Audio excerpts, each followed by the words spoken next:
DeSantis is willing to sign a 5-week and 6-week ban. Would you support that? You think that I goes think what too he far? did is a terrible thing and a terrible mistake. So Trump might be right about that, actually. He's pointing out that Ron DeSantis is pushing for a 5 or 6 week abortion ban. I don't know what the 5-week thing is. Grandpa's off his meds, but he was pushing for a 6-week abortion ban. And thanks to Florida's Supreme Court, it looks like he's going to get it, but he might end up regretting getting what he wanted, because I believe that there's a case to be made that this might have sealed the political fate of Florida and perhaps determined the course of the 2024 election.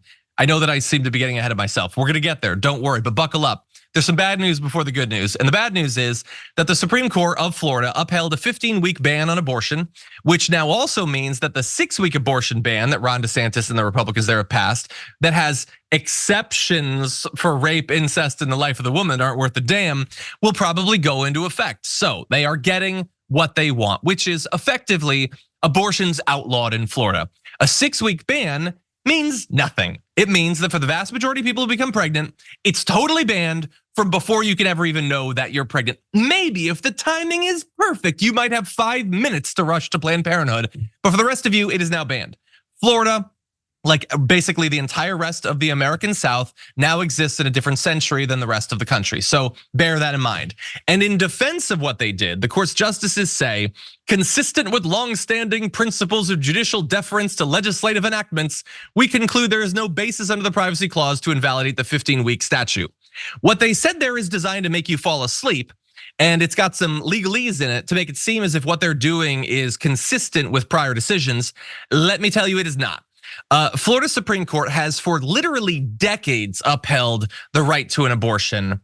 They are now 100% turning on what they have previously said and done. So they can use whatever complicated, high dollar vocabulary they want. It's all BS. That's all it is. But what about the sealing the fate stuff that I was alluding to? Because the bad news is that 15 weeks is upheld, 6-week will soon be in effect.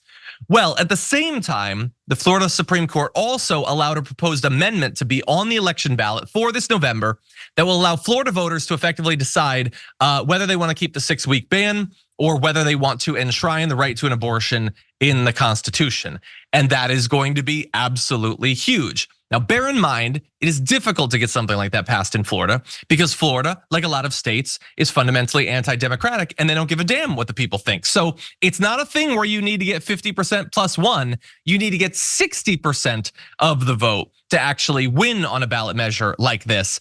But over the past few years, since Roe v. Wade was killed, we've seen what happens when you leave it up to the people, when you let them actually have their voice be heard on this topic. They come out, and even in red states, redder states than Florida is, they have come out in defense of reproductive autonomy. And there is every reason to believe that that is what they are going to do. So in getting what they want in this, they may end up regretting it on this particular topic. And I believe, and I will make the case in a little bit, it could have a big effect on the election as well. But first, Sabrina, throwing a lot out here, and I know that this is a topic that you care a lot about. What do you think about these moves by Florida and their Supreme Court?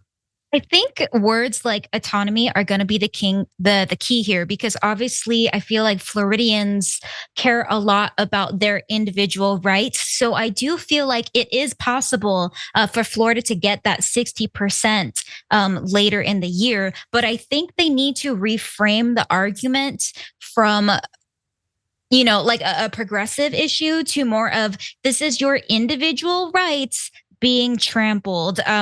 Take advantage of right-wing language that normally appeals to them and use that as a defense to protect a person's right to an abortion. This trial period hopefully will only be temporary. It looks like it goes into effect in about a month.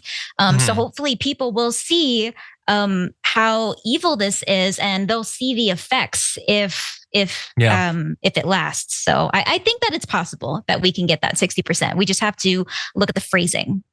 Yeah, 100%. And bear in mind, the National Supreme Court could potentially weigh in on various aspects of this, and God only knows what'll happen if that happens. They of course killed Roe v. Wade.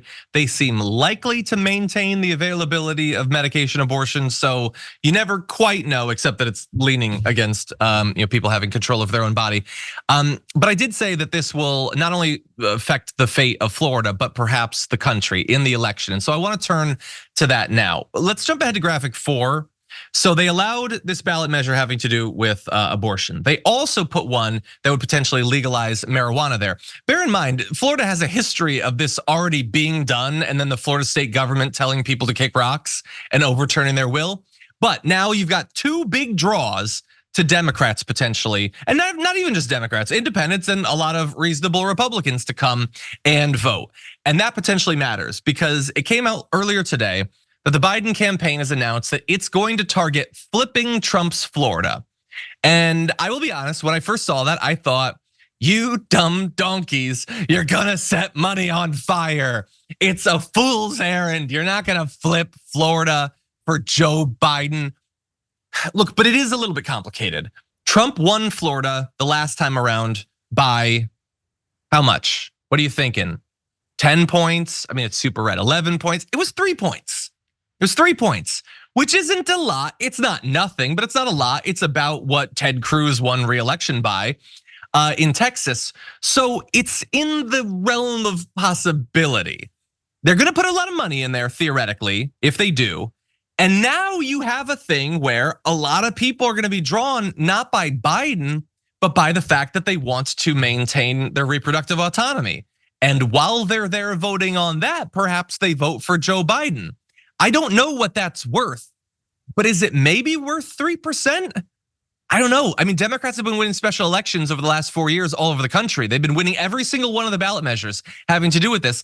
Was it in Mississippi? They flipped a state legislative district for a guy who ran strongly on reproductive freedoms. So is it impossible? I don't know. I don't know if it's wise, but I don't think it's impossible. But Sabrina, what do you think? Yeah, I don't know if they're gonna flip for Biden. Don't have a lot of confidence in him, in my own personal opinion. But in regards to like how Florida may vote, I do think that it's possible that they'll get that 60% for the abortion, but also the marijuana amendments. Like I've been to Florida a few times now. It's such like a laid back state. I'm kind of surprised that they haven't passed it already, especially like just Miami alone. That's the least of their concerns. So I do see them voting a little bit more progressively on issues. I don't know if I see them flipping for Biden right now. Yeah, I don't know. And I love what you point out. Like, it's so absurd that that marijuana is not already legal there. Like you got people like Ron DeSantis and all of them running around like, you government, get off our backs. How dare you tell us what to do? Don't smoke that plant. No, there's this other plant, you can smoke that. You can't smoke this plant because it makes you too relaxed and it bothers me. I don't like it, so you can't do it. It's so ideologically inconsistent. And so hopefully that'll bring out maybe younger voters or independents, libertarians or something like that. I don't know. And you have the abortion thing too, so we'll see.